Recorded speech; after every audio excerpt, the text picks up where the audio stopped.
Hello dear students, देखिए जो आज का हमारा टॉपिक है, जो हमारी फिजिक्स 12th चली हुई है चैप्टर नंबर 9 में।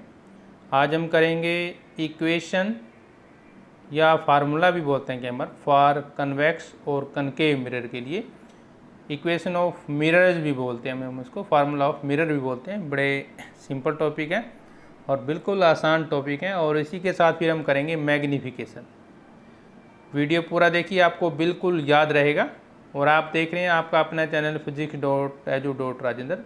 चैनल को लाइक भी कीजिए और सब्सक्राइब भी ज़रूर कीजिए। तो चलिए सीधा चलते हैं हमारे आज के टॉपिक पर। मिरर फार्मूला होता क्या है बेसिकली। मिरर फार्मूला हम जो आज डेराइव करेंगे उसमें ये शो करेंगे कि जो ऑब्जेक्ट डिस्टेंस है जिसको हम u से लिखते हैं, और इमेज डिस्टेंस जिसको v से लिखते हैं, और फोकल लेंथ जिसको f से लिखते हैं, उसमें क्या रिलेशनशिप होता है, इसी को बोलते हैं मिरर फार्मूला या मिरर इक्वेशन।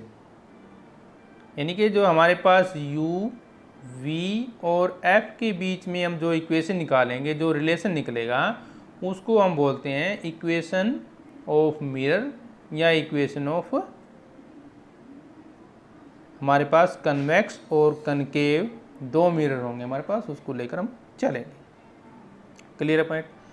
अब इसके ऊपर हमारे पास थोड़े से जो बेसिक पॉइंट है, एक बार उनको समझ लीजिए क्या होते हैं। पहले हमें ऑब्जेक्ट डिस्टेंस क्या होती है। Distance of object from the pole is called object distance. Distance of the object from pole is called, हमारे पास क्या हो जाएगी, ऑब्जेक्ट डिस्टेंस हो जाएगी। ठीक है, जैसे हमने पिछले वीडियो में आपके लिए बिल्कुल क्लियर किया है। ऑब्जेक्ट क्या होता है, पोल क्या होता है, और सेंटर ऑफ कर्वेचर क्या है, फोकल लेंथ क्या होती है। तो हमारे पास अब ये आ गया पॉइंट सीधा। ऑब्जेक्ट डिस्टेंस, डिस्टेंस सारी की सारी पोल से मापी जाती है, पी से मापी जाती है, ये हमें पता है। और जो ऑब्जेक्ट के बीच में और पोल के बीच में डिस्टेंस होगी उसको बोलते हैं हम ऑब्जेक्ट डिस्टेंस, और इसको u से डिनोट करते हैं। किससे डिनोट करते हैं, u से। देखिए एक बार हम फिगर में दिखा देते हैं, देखिए ध्यान से। ये देखिए, ये हमारे पास क्या हो गया, p। ठीक है ना। तो ये जो डिस्टेंस होगी इसको बोलते हैं ऑब्जेक्ट डिस्टेंस। तो कई बार हम इसको u से डिनोट करते हैं और कई बार v से डिनोट करते हैं, ये आप याद रखेंगे। जैसे ये कन्वेक्स मिरर है हमारे पास, जब कन्वेक्स मिरर की बात करते हैं तो P और ये ऑब्जेक्ट है हमारे पास, तो बीच की डिस्टेंस क्या हो जाएगी, U हो जाएगी। सिर्फ आपको कॉन्सेप्ट क्लियर हो जाना चाहिए। इसके बाद देखिए व्हाट इज इमेज डिस्टेंस। तो इमेज और पोल के बीच की जो डिस्टेंस होगी, इमेज और पोल के बीच की जो डिस्टेंस होगी उसको क्या बोलेंगे हम, इमेज डिस्टेंस बोलेंगे। फिर डेफिनेशन याद कर लीजिए, सिंबल हम u v दोनों में से कई बार u ले लेते हैं, कई बार v ले लेते हैं। क्लियर है पॉइंट। और इसको मोस्टली हम v से डिनोट करते हैं। फोकल लेंथ क्या है, distance between focus and the pole is called focal length, और इसको डिनोट किससे करते हैं, f से करते हैं। थोड़ा रिवीजन देख लीजिए। मिरर फार्मूला और मैग्नीफिकेशन क्या होता है। मिरर फार्मूला ये है हमारे पास कनकेव मिरर, और ये है कॉन्वेक्स मिरर। ठीक है ना, ये है हमारे पास कॉन्वेक्स और कनकेव मिरर। ठीक, एक बार ध्यान से देख लीजिए, फिर हम इसका डेरिवेशन भी करेंगे किस तरह से ये बनाया गया है। तो इसमें देखिए पहले हम कन्वेक्स मिरर की बात जब करते हैं तो ये P हो गया हमारे पास, पोल हो गया, और ये AB क्या है हमारे पास, ऑब्जेक्ट है। ठीक है ना, और ये A' B' इसकी क्या बन रही है, इमेज बन रही है। ठीक है, ये रे ऑफ रिफ्लेक्शन, जब रे यहाँ से पास करती है मिरर से टकराती है, और इधर भी सेम हमारे पास देखिए यहाँ पे ऑब्जेक्ट ये है, तो मिरर से टकराती है फिर वापस आती है। तो वो हमारा जो पिछला वीडियो था उसमें बिल्कुल हमने क्लियर किया किस तरह से आप इसको लेकर चलेंगे, और आज भी हम इसको कोशिश करेंगे आपको ड्राइव करने की। देखिए पहले तो आप क्या करें, एक कॉपी पेन निकालिए और इस फिगर को ड्रा कर लीजिए एक बार ध्यान से, क्योंकि जब तक आप फिगर ड्रा नहीं करेंगे तब तक आपको बिल्कुल समझ में नहीं आएगा, क्योंकि ये वीडियो रनिंग में चलेगा और ये बाद में आपको बार बार फिगर देखने की हमें ज़रूरत नहीं पड़ेगी। तो वीडियो को पॉज कीजिए और इस फिगर को बना लीजिए आप ध्यान से, ठीक है ना। अब इस फिगर को हम समझते हैं, ध्यान से देखिए एक बार। इफ रे emanating from a point actually meet at another point after reflection or refraction, that point is called the image of the first point। देखिए हमारे पास ये देखिए ए डैश बी डैश इमेज है हमारे पास, ये क्या है, ए डैश बी डैश इमेज है, और ये ए बी क्या है हमारे पास, ऑब्जेक्ट है। ये क्या है, ऑब्जेक्ट। तो पहला पॉइंट क्या होगा, अभी जैसे ही कोई रेज एमिनेट होती हैं किसी भी पॉइंट से और दूसरे पॉइंट पर वो हमें मिलती है रिफ्लेक्शन के बाद, देखिए ये रेज यहाँ से टकराती है डी पॉइंट पर, रिफ्लेक्ट होकर वो चलेगी यहाँ पर ए के पास, यानी कि इसने यहाँ पे ये इमेज बना दी। तो जो रिफ्लेक्ट होकर रेज जाएगी उसको हम क्या बोलते हैं, इमेज बोलते हैं। Clear point. Image is real if the rays actually convert to the point. Image real होगी यदि वो एक्चुअली कन्वर्ट करती है to the point. It is हमेशा क्या रहेगी, virtual if rays do not actually meet but appear to diverge from the point when produced backward। मतलब हमें रेज या तो वास्तविक दिखाएगी, असलियत में होगी, या फिर वर्चुअल होगी, मतलब जो हम देख नहीं सकते सिर्फ अनुभव कर सकते हैं। जैसे हम मान लो सपना लेते हैं ना, तो स्वप्न लेते हैं तो वो एक्चुअल में नहीं होते, जैसे हम आँख खोलेंगे तो गायब हो जाते हैं, तो वो एक तरह से वर्चुअल हो गया, क्योंकि वो दिमाग का कॉन्सेप्ट है। तो रेज में भी हम यही लेंगे, एक तो रियल लेंगे। रियल का मतलब जो हमारे सामने है, बिल्कुल सामने, दो जैसे हम आँख खोल के देखते हैं तो वो बिल्कुल रियल हो जाता है, और जब आँख बंद करके देखते हैं तो वो वर्चुअल में आ जाता है। नेक्स्ट पॉइंट देखिए, an image is thus a point to point correspondence with the object through the reflection. Reflection जो भी हमारे पास बात होगा, तो हम बात करेंगे आज रिफ्लेक्शन के बारे में, सिर्फ रिफ्रैक्शन का पॉइंट हमारा नहीं है। देखिए जब हम इसका जो प्रिंसिपल है हमारे पास, वो क्या कहता है रिफ्लेक्शन का, we can take any two rays emanating from a point on an object, trace their path and find their point of intersection and thus obtain the image of the point due to reflection at the spherical mirror. In practice however it is convenient to choose any two of the following rays. सिर्फ हम कोशिश करेंगे एक raise लेकर चलेंगे, क्योंकि हम दो रेज भी ले सकते हैं, तीन भी ले सकते हैं, तो रेज हम इसमें लेके चलेंगे, एक ही रे लेके चलेंगे। तो देखिए ये ए डी है जो हमारे पास, ए डी, ये पहली रे लेके चलते हैं हम, ठीक है ना, सिंगल रे लेके चल रहे हैं हम यहाँ पे ए डी।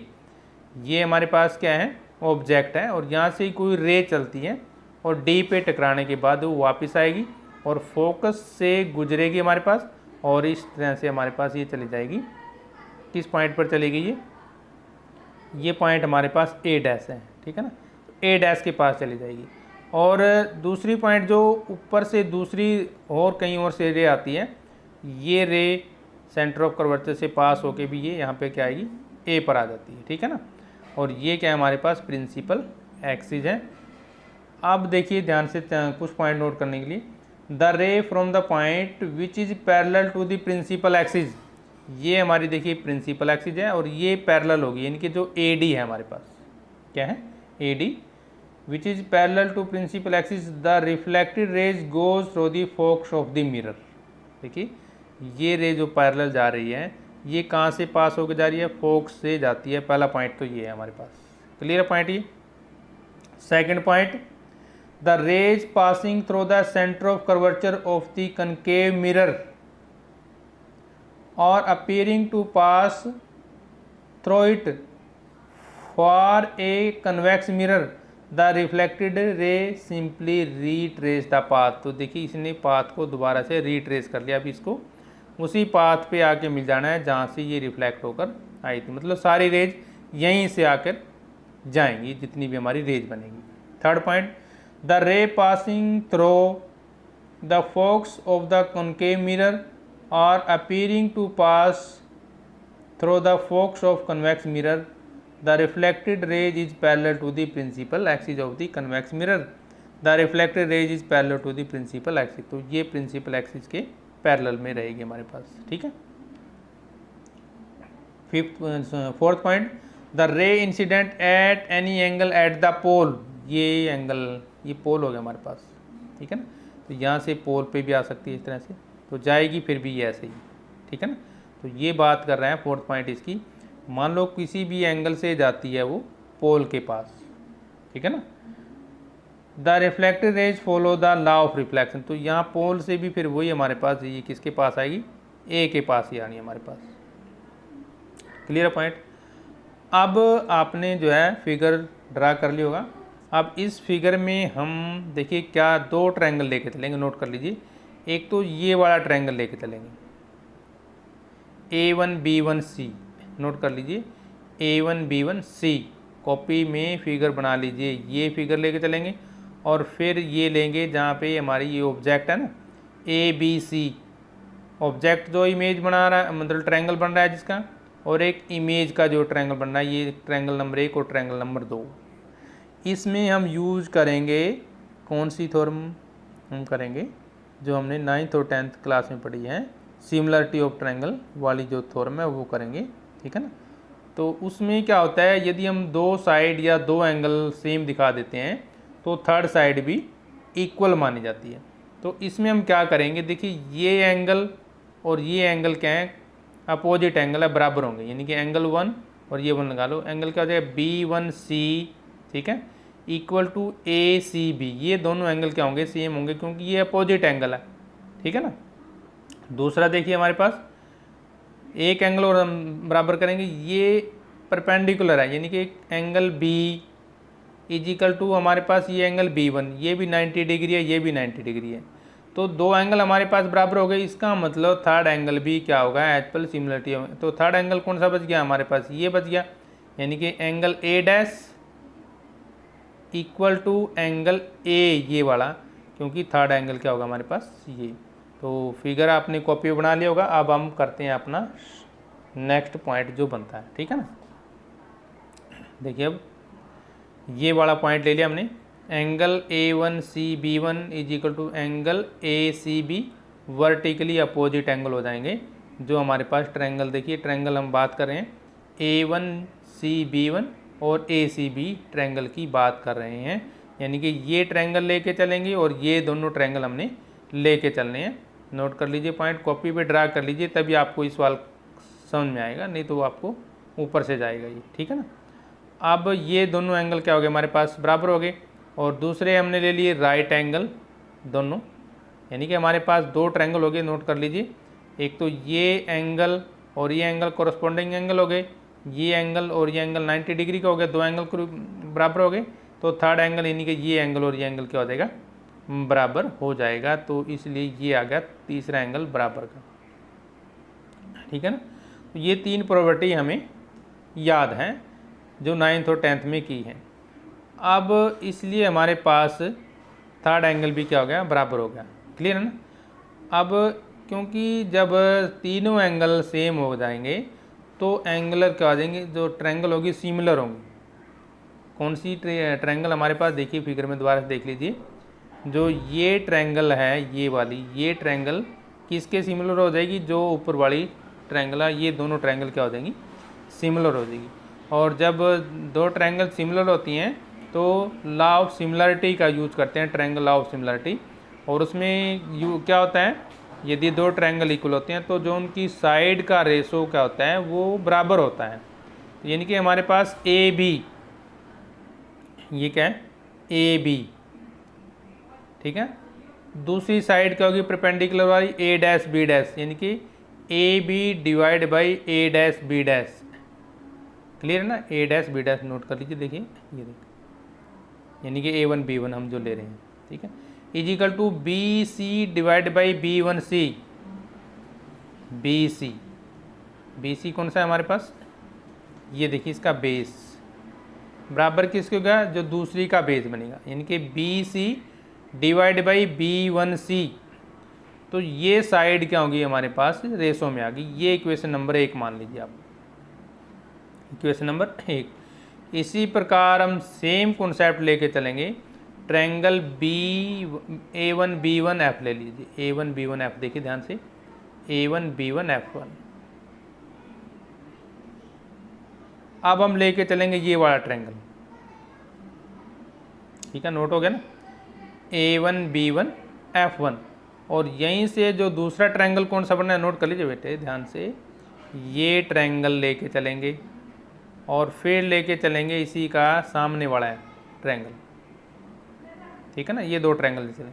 सेम वही कॉन्सेप्ट, ये एंगल और ये एंगल बराबर हो जाएंगे, क्रॉस अपोजिट एंगल है ना, ये एंगल 90 डिग्री का है और ये कितने का 90 डिग्री का है, तो ये एंगल क्या हो जाएंगे, बराबर हो जाएंगे। क्लियर है ना पॉइंट। अब वही इसमें हम फार्मूला लगाएंगे, क्या लगाएंगे भी, जो यदि दो एंगल सेम हो गए हमारे पास, ये ट्रायंगल लेके चल रहे हैं, देखिए ये ध्यान से, ये ट्रायंगल और ये ट्रायंगल, ये और ये बराबर हो गए, ये B1 बराबर ये 90 डिग्री हो गए। इसका मतलब जो ये एंगल D बन रहा है यानी कि FDE, और जो इसका एंगल बनेगा ये F, ये वाला एंगल, ठीक है, तो ये क्या हो जाएंगे, दोनों बराबर हो जाएंगे। फिर वही हम यूज करेंगे कौन सा, यदि ट्रायंगल में एंगल सारे सिमिलर होते हैं तो उनकी साइड का रेशो सेम होता है। अब साइड के रेशो में क्या क्या यूज करेंगे, ये ED यानी कि ED divide by A1 B1, ठीक है ना, equal to FE divide by B1 F, ये हम यूज़ करेंगे, ठीक है ना। तो चलिए नेक्स्ट करते हैं हम, तो कॉपी में आपने नोट किया होगा, तो ये आ गया देखिए, ED divide by A1 B1, ED, ये ED हो जाएगा हमारे पास, ये परपेंडिकुलर हो गया ना, ED डिवाइड बाई इधर से A1 B1, फिर हम यूज करेंगे EF divide by B1 F, जो दूसरे ट्रायंगल की साइड है। ये देखिए यहाँ पे BC लेके चलेंगे हम, BC ले लिया इसने, तो ये वाला ट्रायंगल लेके चल रहा है, ये ट्रायंगल भी ले सकते हैं हम, दूसरा ट्रायंगल, दोनों ट्रायंगल आप कोई सा भी ले सकते हैं। यहाँ पे ये ट्रायंगल यूज़ कर रहा है, तो आप यहाँ से ट्रायंगल यूज़ कर लीजिए या ये वाला यूज़ कर सकते हैं, दोनों में से कोई सा भी ट्रायंगल आप यूज़ कर सकते हैं। ये ट्रायंगल भी यूज़ कर सकते हैं या ये वाला भी यूज़ कर सकते हैं, जो मर्ज़ी आप यूज़ कर लीजिए। तो चलिए हम इनके अनुसार चलते हैं। तो इसने कौन सा ट्रायंगल यूज़ किया है, A1CB1, ठीक है ना, यानी कि A1B1C, A1B1C, तो इसने यूज़ किया है ये वाला ट्रायंगल A1B1C, नोट हो गया ना। और दूसरा कौन सा ट्रायंगल यूज़ कर रहा है ये देखिए, ये BAC। तो पहले हमने इस पॉइंट को क्लियर किया था, ये दोनों ट्रायंगल लेकर चल रहे थे, अब दूसरे ट्रायंगल लेकर चल रहे हैं। अब उसमें कौन सा ले रहे हैं हम, वही F1 वाला, ठीक है ना, तो उसमें भी सेम सिमिलरिटी यूज़ करेंगे हम। तो ये इक्वेशन हमारे पास आ गई, लेकिन ED इजिकल टू AB, चलिए चलते हैं कहाँ पर, ED, ये ED है देखिए, ये ED इजिकल टू किसके बराबर है हमारे पास, जो दिया गया है हमारे पास AB के बराबर, ठीक है ना, ED इजिकल टू AB, क्योंकि ये फ्रंट में है, दोनों आमने सामने है। देखिए ध्यान से देखिए, पैरेलल लाइन के बीच की डिस्टेंस है ना, तो ये सेम होती है, दो पैरेलल लाइन के बीच की डिस्टेंस क्या होती है, हमेशा सेम होती है। तो AB इजिकल टू ED हमारे पास आ गया ये, ठीक है ना, ठीक है। तो आपने फिगर यदि कॉपी में बना लिया होगा तो हम सीधा डायरेक्ट करके चलते हैं, इक्वल टू AB, तो यहाँ पे AB आ गया हमारे पास, EF डिवाइड बाई FB1 आ गया। अब जो हमारे पास इक्वेशन नंबर 1 है और इक्वेशन नंबर 2 है, उसमें से क्या होगा, देखिए ये क्या है, AB divide by A1 B1, ये इक्वेशन नंबर 2 है, और ये इक्वेशन नंबर 1 है, ये भी सेम है, AB divide by A1 B1। यदि किसी भी इक्वेशन की हमारे पास लेफ्ट हैंड साइड बराबर होती है तो राइट हैंड साइड भी बराबर होगी। इसका मतलब ये BC और B1C किसके बराबर होगा, ये इसके बराबर होगा, ठीक है ना। तो इसने ये लिख दिया हमारे पास, ये दोनों इक्वेशन के आगे बराबर आ गई। If D is very close to P then EF is equal to PF, note कर लीजिए, EF इजिकल टू PF क्यों होगा, देखिए ध्यान से इधर आ जाइए फिगर पे, EF, ये EF बनता है इजिकल टू PF, ये दोनों सेम है क्योंकि ये हमारा लार्ज एक मिरर है और इसमें जो है ये EF किसके बराबर रहेगा, PF करे, क्योंकि जो ये एक बड़े मिरर का ही पार्ट होता है, तो हम इसको दोनों को क्या लेते हैं, इक्विवेलेंट में लेके चलते हैं, ठीक है ना।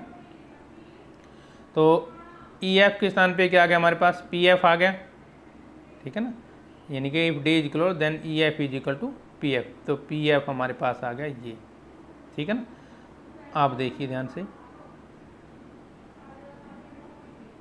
बी सी किसके बराबर होगा हमारे पास, देखिए ये जो है हमारे पास B C, P C minus P B होगा, P C minus P B, देखिए ध्यान से, पी सी, ठीक है ना, माइनस पी बी या बी सी ले लो, क्योंकि हमारे पास देखिए जो एक्चुअल में हमारे पास देखिए जो डिस्टेंस होती है वो होती है हमारे पास यहाँ से यहाँ तक की डिस्टेंस हमें पता है, पोल से जो सेंटर ऑफ कर्वेचर की डिस्टेंस होती है हमारे पास, और ये फोक्स की डिस्टेंस होती है, ये बीच वाली डिस्टेंस हमारे पास नहीं होती, इसलिए हम डिस्टेंस को कन्वर्ट करेंगे, यहाँ पे क्या करेंगे, कन्वर्ट करेंगे। तो कन्वर्ट करने में हमारे पास क्या रहेगा फिर, ये बी सी किसके बराबर हो गया, P C minus P B, और बी वन किसके बराबर हो गया, P B one minus P C, आप फिगर में देखिए ध्यान से, और F B one is equal to P B one minus P F, ठीक है ना, ये इक्वेशन हमारे पास बन गई। अब वैल्यू पुट कर देंगे सारी, ठीक है, जो हमने ये दोनों इक्वेशन, ये 3 इक्वेशन निकाली है ना, ठीक है, ये 3 इक्वेशन हमने निकाली हैं, अब इसमें यूज करेंगे इन तीनों को, ठीक है ना, यानी कि बी सी के स्थान पे क्या आएगा, P C minus P B, और बी वन सी के स्थान पे क्या आएगा, P B one minus P C, ठीक है ना, और एफ वन बी के स्थान पे आ जाएगा ये, तो ये वैल्यू हमने पुट कर दी, ठीक है ना। अब P C minus P B, P F same to same आ गया हमारे पास, P B one minus P F, ये इक्वेशन नंबर 3 बन गई हमारे पास। अब देखिए हमारे पास पी सी किसके बराबर है, फिगर में देख लीजिए ध्यान से, ये आर के बराबर है, और पी बी किसके बराबर है, यू के बराबर, और पी बी वन क्या है, वी, और पी एफ क्या है, एफ के बराबर है। तो ये सारी की सारी वैल्यू पुट करेंगे और साथ में लगाएंगे साइन कन्वेक्शन, तो पी सी किसके बराबर होगा, माइनस आर के बराबर, और पी बी किसके बराबर होगा, माइनस यू के बराबर, और पी एफ किसके बराबर होगा, माइनस एफ के बराबर, और पी बी वन किसके बराबर होगा, माइनस वी के बराबर। तो सारी की सारी जो हमारी ये वैल्यू आती हैं, और ये साइन कन्वेंशन का यूज करके हम वैल्यू पुट कर देते हैं सारी ऊपर वाली में। तो ये वैल्यू पुट कर दी सारी की सारी, ठीक है ना। तो वैल्यू पुट करने के बाद हमारे पास ये इक्वेशन आ गई, ठीक है। तो इक्वेशन में हमने ये क्या कर लिया, v यानी कि u पहले लिख लिया और r बाद में लिख लिया, तो ये इक्वेट कर दिया हमने दोनों। क्लियर है, यहाँ तक पॉइंट समझ में आ रहा है ना। अब क्या करते हैं, हम क्रॉस मल्टीप्लाई कर देते हैं इसकी, क्रॉस मल्टीप्लाई करने से ये इक्वेशन आएगी हमारी, ठीक है ना। क्रॉस मल्टीप्लाई करने से ये इक्वेशन आ जाएगी। इसके बाद हम क्या करते हैं, ये रीअरेंज कर लेते हैं, यानी कि R F minus R F, अगर यहाँ से देखें तो आर एफ है हमारे पास, और ये तो ये कैंसिल हो जाएगा, या यहाँ से भी हम माइनस करके कैंसिल कर सकते हैं, ठीक है ना। तो यहाँ पे क्या बच गया, वी एफ, और ये बच गया हमारे पास इधर से ये, ठीक है ना। और आर किसके बराबर होता है हमारे पास, 2f, आर किसके बराबर होता है, 2f, तो यहाँ पे आर के स्थान पे 2f रख दिया हमने। क्लियर है, यहाँ तक समझ में आ रहा है ना। अब क्या करेंगे, यू वी और यू एफ एक साइड रख लिए, और एफ वी और वी एफ दूसरी साइड लेके चले जाएंगे, ठीक है ना। तो ये हमारे पास आ गया, अब ये इक्वेशन, ये माइनस हो गया ना। अब क्या करते हैं, दोनों साइड को यू वी एफ से डिवाइड करेंगे, यू वी एफ से डिवाइड करो इसको, तो यू वी को यू एफ, देखिए इसके नीचे क्या आएगा, ध्यान से देखिए, यू वी एफ आएगा, तो यू वी से यू कट जाएगा तो 1/f आ जाएगा, इसको भी इसी से डिवाइड करेंगे तो यू भी कट जाएगा, तो ये आ गया 1/v, और F V divide by U V F करेंगे तो हमारे पास कितना बचेगा, 1/u। तो ये होती है हमारी इक्वेशन ऑफ मिरर, या क्या बोलते हैं इसको, मिरर फार्मूला बोलते हैं। वेरी वेरी इंपॉर्टेंट, इसको अच्छे तरीके से याद कर लीजिए।